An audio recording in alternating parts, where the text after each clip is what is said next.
সবচেয়ে বেশি যেখানে শান্তি মেলে সেটা হলো আমাদের প্রার্থনালয়। সেটা যে যার ধর্মের প্রার্থনালয় হতে পারে। আমার মনে হয় মনে যখন কোনো দুঃখ কষ্ট থাকে অথবা অজানা আশঙ্কা একটা ভয় থাকে বা কোনো কারণে মনটা খারাপ থাকে তখন যখন ঠাকুরের আসনের সামনে দাঁড়িয়ে একটু প্রার্থনা করি, তখন মনে হয় মনটা অনেকটাই শান্ত হয়ে যায়।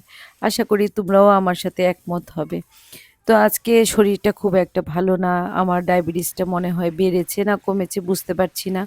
সকাল থেকে শরীরটা একটু খারাপ লাগছিল। সকালে ব্রেকফাস্ট করে ঘরের কাজ শেষ করে অনেকটা সময় শুয়েছিলাম। তার উপরে আজকে ৩ দিন ধরে আমার যে হেল্পিং হ্যান্ড সে আসে না। সে খুব অসুস্থ, ওনার জ্বর। সেজন্য আসে না। আমারও অনেকটা কষ্ট হচ্ছে একা সবকিছু সামলাতে। আসলে আমার ফ্ল্যাটটা অনেকটাই বড়। সবকিছু একা করতে ভীষণ কষ্ট হয়।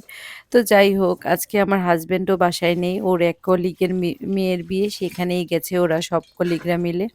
তাই আর বেশি কিছু আয়োজন করলাম না। আজকে সিম্পল রান্না করলাম। আর এই খিচুড়িটা খেতে না আমার ছেলে-মেয়েও খুব পছন্দ করে। আমি এখানে ৩ রকমের ডাল নিলাম আর পোলাওয়ের চাল নিলাম। আমি এখানে মাঝে মাঝে ৫ রকমের ডাল দিয়েও করি। আজকে ঘরে কালাই ডাল আর ছোলার ডাল ছিল না।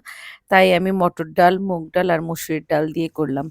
আমি কিন্তু এখানে পেঁয়াজ ফোড়ন দিয়েছি। তোমরা চাইলে পেঁয়াজটা স্কিপ করে এখানে ৫ ফোড়ন দিতে পারো। তবে যেহেতু মসুরির ডাল দিয়েছিস তাই পেঁয়াজ দিয়েই করি। এই খিচুড়িটা না আমাদের এখানে একটা হোটেলে বানায়। ওইভাবেই আমি রান্না করি। আমার ছেলে-মেয়ে তো বলে হোটেলের থেকে নাকি আমার খিচুড়িটা খেতে ভালো লাগে। আর ছেলে-মেয়ের জন্য ডিম ভাজি করেছি। আমার জন্য ডিম ভাজি করিনি কারণ এই ব্রয়লার মুরগির ডিম খেতে আমার এখন আর একদম ভালো লাগে না। আচ্ছা, তোমাদের খিচুড়ি কি দিয়ে খেতে বেশি ভালো লাগে কমেন্টে জানিও। আমার জন্য করলাম পটল ভাজা, তারপর বেগুন ভাজা আর মিষ্টি কুমড়া ভাজা।